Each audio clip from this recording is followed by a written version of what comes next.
दोस्तों, आज हम महाभारत के एक ऐसे मजबूत व्यक्तित्व के बारे में बात करेंगे जिन्हें आज के मॉडर्न जमाने के राइटर और क्रिएटर अलग तरीके से दर्शाते हैं। उनके बारे में अलग अलग कहानियां बताते हैं जिसके कारण वो दूसरे कैरेक्टर्स को जस्टिफाई यानी कि प्रूव कर पाएं। उनके बारे में ये बोला जाता है कि महाभारत के युद्ध की वो मेन कारण थी। उनके बारे में ये भी कहा जाता है कि उनके साथ जो भी बदतमीजी हुई, जो भी बुरा व्यवहार हुआ, वो उनके भाग्य को उनके द्वारा खुद बनाया गया था। उनके एरोगेंस, उनके घमंड को बताया जाता है महाभारत युद्ध का मेन कारण। इस कैरेक्टर का नाम है पांडवों की प्रमुख पत्नी राजा पांचाल की बेटी द्रौपदी। द्रौपदी के बारे में लोग अच्छी कम और बहुत सारी बुरी बातें ज्यादा करते हैं जो वेद व्यास के टेक्स्ट के हिसाब से बिल्कुल भी सही नहीं है। ये सारी बातें टीवी सीरियल से बेस्ड होती हैं या कोई फिक्शन ऑथर यानी कि काल्पनिक कहानियों का लेखक जैसे कि place of illusion, Karna wife, इन सब से जो कहानियां उठाई हुई होती हैं उनको देखते हुए उनके चरित्र को खराब बताया जाता है। द्रौपदी का वास्तविक नाम कृष्णा था, जिसका कारण था उनका अश्वेत रंग यानी कि काला रंग। हालांकि उन्हें उस समय विश्व की सबसे सुंदर औरत माना जाता था, लेकिन वो ऐसी बिल्कुल भी नहीं थी जैसे रूपा गांगुली ने बी.आर. चोपड़ा की महाभारत में द्रौपदी का रोल करा या फिर पूजा शर्मा ने स्टार प्लस की महाभारत में द्रौपदी का रोल करा। कृष्णा के अलावा भी उनके कुछ अन्य नाम थे, जैसे वो द्रुपद की बेटी थी तो उनका नाम द्रौपदी था। वो पांचाल की राजकुमारी थी, इसीलिए उन्हें पांचाली भी बोला जाता था। साथ में द्रौपदी का एक नाम था यज्ञसेनी। पांडवों का विवाह द्रौपदी से एक राजनीतिक विवाद था। पांडवों को तो पता भी नहीं था कि द्रौपदी का स्वयंवर चल रहा है। खुद वेद व्यास ने आकर पांडवों को बोला कि वो द्रौपदी के स्वयंवर में जाएं और द्रौपदी से विवाह करें। पांचाल राज भी हस्तिनापुर की तरह ही एक मजबूत स्टेट था और पांडवों के पास उस समय कोई ताकत नहीं थी। पांचाल से गठबंधन बनने का मतलब था कि पांडवों की सैन्य शक्ति का बढ़ना, साथ में उनके पास ताकत और धन का आना। वैसे तो इस विवाह का संदर्भ बताया जाता है भगवान शिव के उस वरदान से, जहां उन्होंने पिछले जन्म में ये वरदान दिया था कि 5 खूबियों वाले पति होंगे, लेकिन उन्होंने साथ में ये भी बोला था कि 5 मेजर खूबी एक ही आदमी में नहीं हो सकती। वो वीर हो, वो ज्ञानी हो, सबसे ज्यादा ताकतवर हो, इस तरह की 5 खूबी थी। इसीलिए 5 आदमी से शादी हुई जिसमें वो अलग अलग एक 5 गुण थे। महाभारत का वो पहलू जो किसी टीवी सीरियलों ने नहीं दिखाया, साथ में किसी लेखक ने उसके ऊपर कोई प्रकाश नहीं डाला। जब पांडव इंद्रप्रस्थ में राज कर रहे थे और युधिष्ठिर आर्यव्रत के सम्राट बन गए थे, उस समय भीम, नकुल, अर्जुन और सहदेव अलग अलग सैन्य अभियानों पर गए हुए थे। द्रौपदी पूरे साम्राज्य की अर्थव्यवस्था के लिए जिम्मेदार थी, यानी कि वो फाइनेंशियल मिनिस्टर थी और साथ में वो नागरिक संपर्क और शिकायत निवारण भी चलाती थी, यानी कि वहाँ के आम लोगों की क्या समस्या है वो उन्हें सुना करती थी और उनका निवारण किया करती थी। जब द्यूत सभा में युधिष्ठिर ने खुद को खो दिया, उनका राज्य हार गए, अपने परिवार को गवा दिया और साथ में द्रौपदी को भी जुए में हार गए, तब द्रौपदी को द्यूत सभा में खींच के लाया गया।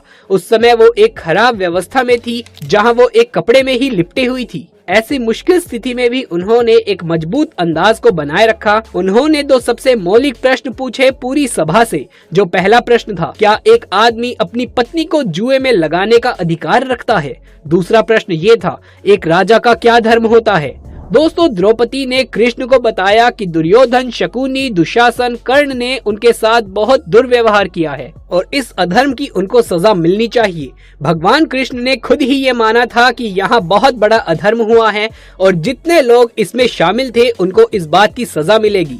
युधिष्ठिर जो नहीं चाहते थे कि कौरव और पांडवों में युद्ध हो, जब जब उन्होंने एक शांति वार्ता की कोशिश करी, तब तब द्रौपदी ने युधिष्ठिर और पांडवों को उनका क्षत्रिय धर्म याद दिलाया, अपने साथ हुए अपमान को याद दिलाया, पांडवों के साथ हुए षड्यंत्र को याद दिलाया और कहा कि उन लोगों के लिए युद्ध ही आखिरी निवारण है। द्रौपदी एक मजबूत चरित्र की औरत थी और जब जब द्रौपदी पर कोई अत्याचार हुआ या उनके साथ कोई छेड़छाड़ हुई तो उन्होंने उसका जरूर बदला लिया। जैसे धृतराष्ट्र ने उनका अपहरण करना चाहा तो धृतराष्ट्र को सजा मिली। कीचक ने काफी बार द्रौपदी से बदतमीजी करी तो भीम ने द्रौपदी के कहने पर कीचक का वध कर दिया। द्यूत सभा में जितने लोग थे सभी ने द्रौपदी की बेइज्जती करी। सबका महाभारत के युद्ध में वध हुआ। दोस्तों आइए अब हम बात करते हैं द्रौपदी से जुड़े हुए विवादों की।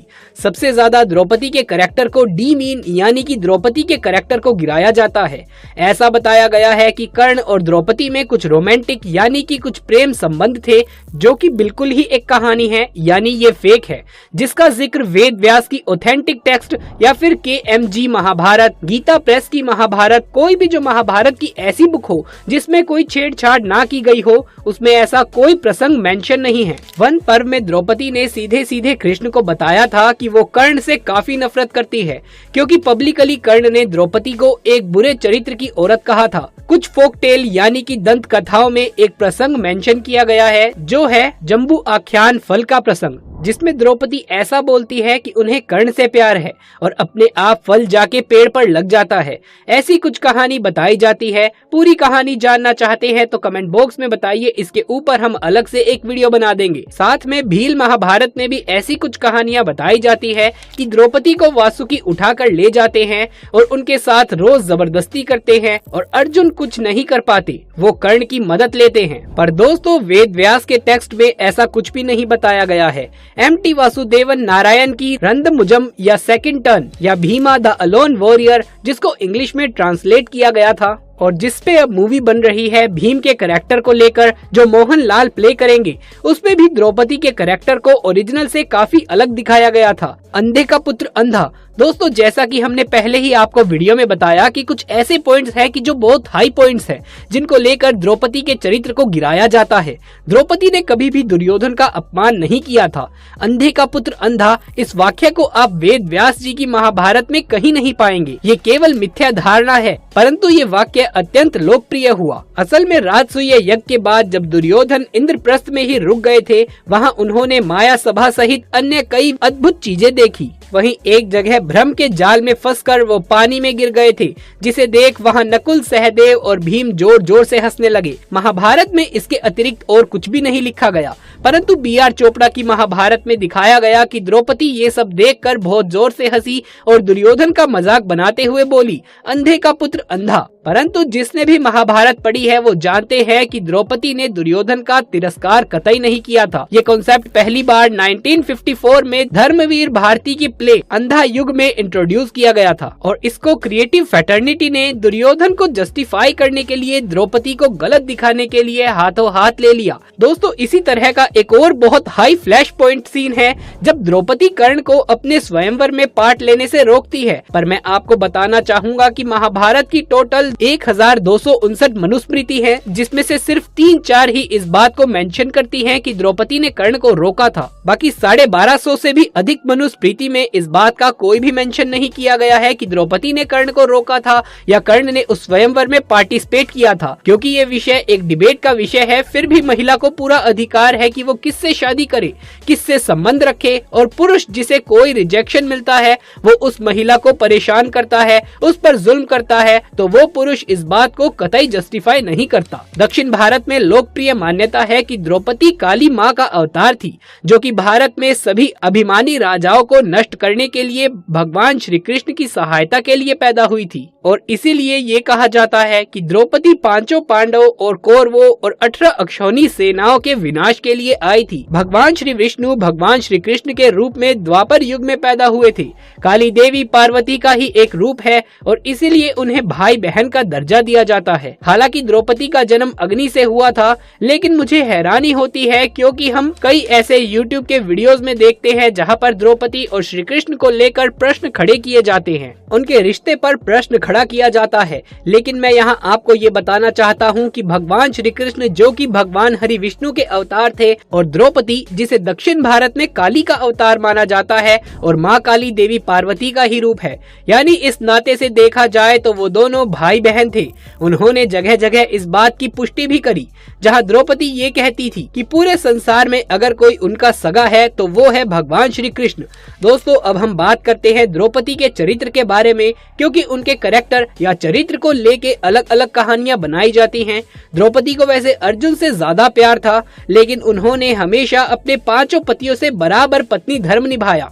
उन्होंने भीम की हमेशा हेल्प ली जब जब वो मुश्किल में पड़ी। अब ये कहा जाना बिल्कुल सही ही होगा कि आज की नारी समाज के लिए द्वापर युग की द्रौपदी एक बहुत बड़ा उदाहरण है, जिन्होंने अपने ऊपर आई हुई काफी बाधाओं को पार करते हुए हर बाधा के ऊपर विजय पाई। वो पांडवों के साथ हर बुरे समय में, हर अच्छे समय में, चाहे जब पांडव राजा थे, जब पांडव जंगल में गए, अज्ञातवास में गए, और तो और अपने जीवन के अंतिम सफर में भी उनके साथ ही थी। जब एक एक करके पांडवों की मृत्यु हुई, तब द्रौपदी हमेशा उनके साथ खड़ी रही।